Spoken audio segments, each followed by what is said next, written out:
एवं सज्जन वीरेंद्र, आज हम भारत का स्वतंत्रता दिवस मना रहे हैं। ये हमारे लिए बहुत ही गौरवपूर्ण और सुखद क्षण है जो वर्णनातीत है। दुनिया के किसी भी मुल्क में इस उत्साह, उमंग और आनंद के साथ नहीं स्वतंत्रता दिवस मनाया जाता है। अपने पड़ोसी पाकिस्तान और हिंदुस्तान एक ही दिन आज़ाद हुआ, लेकिन पाकिस्तान में इसकी नहीं है। इससे स्पष्ट होता है हम भारतीयों में राष्ट्रीय भावना और देशभक्ति जो है तो कूट कूट करके भरी हुई है। सबसे आश्चर्य की बात यह है, भारत ऐसे विशाल देश सदियों से गुलाम की जंजीर में पकड़ा हुआ रहा। 1526 में मुगल सम्राट बाबर ने मुगल साम्राज्य की नींव डाली और तब से देखिए जो 1947 तक किस प्रकार भारत गुलामी की जंजीर में पड़ा रहा। जब भी स्वतंत्रता का विद्रोह ये सुखद है कि भारत के एक नारी ने फूका, वह थी झांसी रानी। 1857 में झांसी की रानी ने विद्रोहियों से, अंग्रेजों से साफ कर दिया था, मैं झांसी नहीं दूंगी। लेकिन ये केवल झांसी से प्रेरित था, ये पूरे देश की स्वतंत्रता से कोई संबंध नहीं रखता था। लेकिन भारत के बुद्धिजीवियों पर इसका गहरा असर पड़ा और देश की स्वतंत्रता की लहर धीरे धीरे पनपने लगी। फिर 1985 में राष्ट्रीय कांग्रेस की स्थापना हुई, जो अपने ऊपर स्वतंत्रता का भार भारत को के लिए लिया। उसमें हमारे सर्वप्रथम अग्रगण्य नेता महात्मा गांधी ने सत्य और अहिंसा का नारा दिया, जो पूरे देश में गुंजयमान हो गया। भगत सिंह, सुखदेव सिंह, चंद्रशेखर आज़ाद ऐसे कुर्बानी हुए जो भारत में एक ज्वाला सा भड़का दिया स्वतंत्रता के लिए। तिलकधारी लाजपत राय ने स्पष्ट शब्दों में अंग्रेजों को कह दिया, स्वतंत्रता हमारा जन्मसिद्ध अधिकार है, हम इसको लेकर के रहेंगे। और इस आंदोलन में उसके पीठ पर जितनी लाठी मारी गई, उसने कहा था एक एक लाठी जो मेरे पीठ पर पड़ रही है वो ज्वाला भर करके देश में भरती है।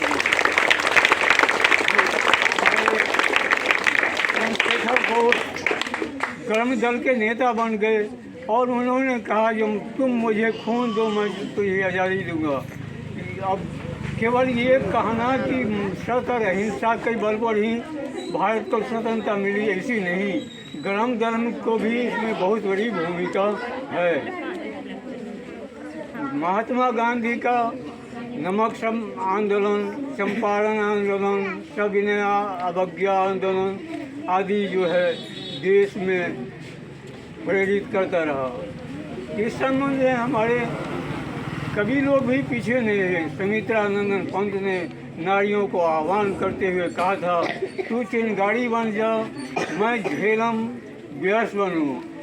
मतलब नारी प्रत्येक घर में एक चिंगारी फूंक दे जहाँ की स्वतंत्रता का बिगुल बजने लगे और उसको हम प्रवाहित करेंगे झेलम और व्यास से। इस प्रकार ये चलता रहा और 1942 में स्पष्ट शब्दों में कांग्रेस ने कहा, क्विट इंडिया मूवमेंट, भारत छोड़ो। और इसका परिणाम वही हुआ जो 1947 में हम लोग को एक भारत लोकतंत्रात्मक गणराज्य के रूप में मिला। लोकतंत्रात्मक गणराज्य का क्या मतलब होता है? जो भारत में जो है संवैधानिक शासन होगा। इसमें 395 धाराएं हैं, 9 अनुच्छेद हैं। मौलिक अधिकारों का वर्णन जितना कि भारत के संविधान में किया गया है, किसी भी देश के संविधान में नहीं मिलता। ये सब हमारे विद्वज्जनों और राष्ट्र प्रेमियों का देन है। इतना तो मैं विराम करता हूँ।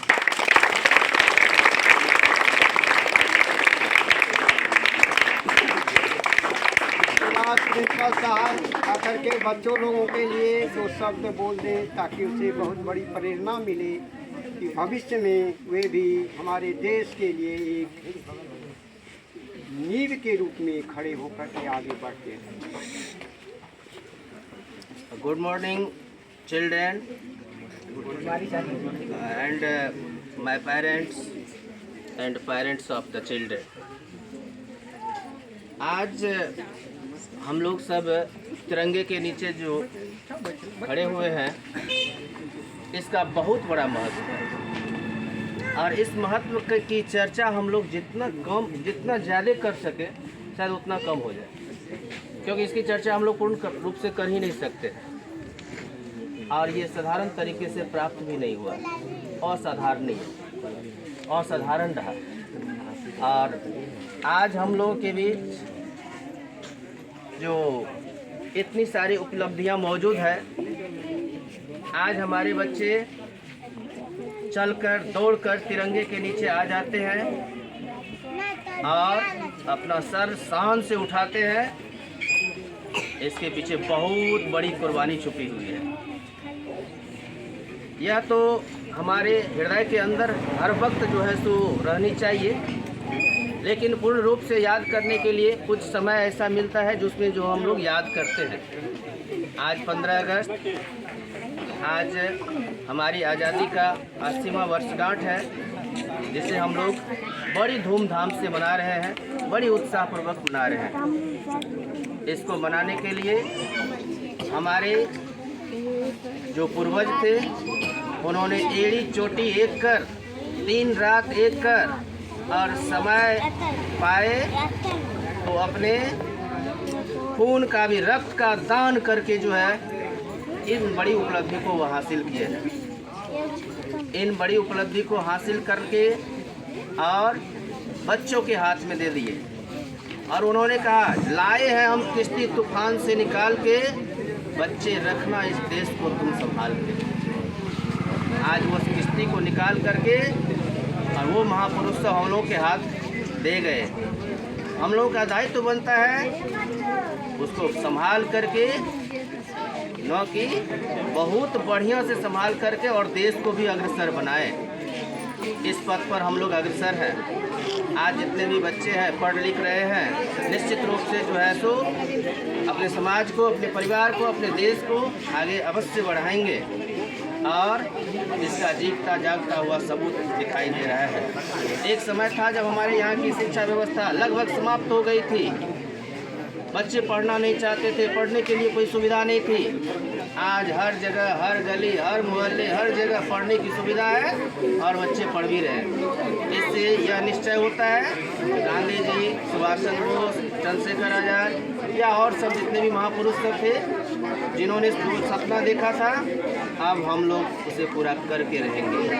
अब हमारा भारत होगा जगता हुआ भारत, जीता हुआ भारत, बढ़ता हुआ भारत।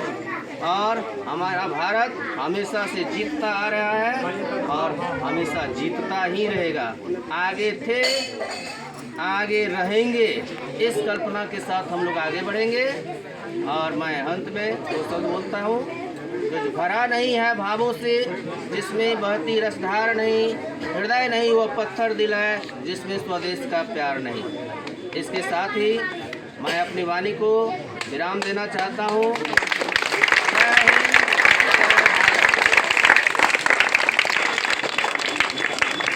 ये बच्चे पंक्तिबद्ध रहेंगे, कहीं इधर उधर नहीं घूमेंगे और सब वही प्रसाद लेकर के आसानी पूर्वक आराम से निकलेंगे, भगदड़ नहीं मचाएंगे। सबसे पहले छोटे छोटे बच्चे को जो है स्थान देंगे, उनको प्रसाद लेने देंगे, उन्हें आराम से निकलने देंगे। उसके बाद बड़े बच्चे लड़कियाँ सब वहाँ पर बैठ जाओ, अभी लड़कियाँ बैठ जाओ।